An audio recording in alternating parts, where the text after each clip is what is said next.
Namaste, my name is Jayashree Singh and I was there in Lithuania for a year and I came here for a short time to have fun with my family. Then I found Bodhi Yoga Institute and I have completed my 200 hours and 300 hours training course from here, which is really good, and I have learned a lot.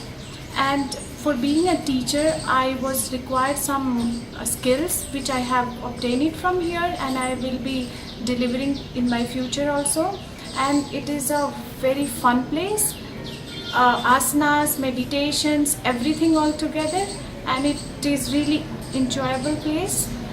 My overall experience is that I feel this is really a great place, and I will ask my family members, my friends, whoever is that, if they can squeeze some time and come and do training program, or else just a normal yoga also in the morning, which will be really good for them. Mentally, I feel after doing meditation and all these practices, I feel really good after that.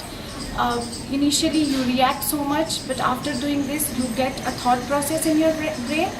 For reacting, before that you think and then you go in that way.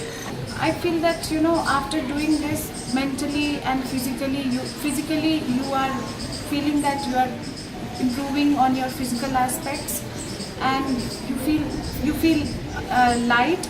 And mental aspects, I can say that after practicing you get to know yourself, you feel more to peace, and you spend more time with yourself, which you are not able to do in your hectic life. Overall, it's really good. I will say that each and everybody should come here. I have always kept telling my friends and my sisters they should come and experience at least. Ambience, it's like really nice. I feel that I have taken ambience many places, but here it's really good.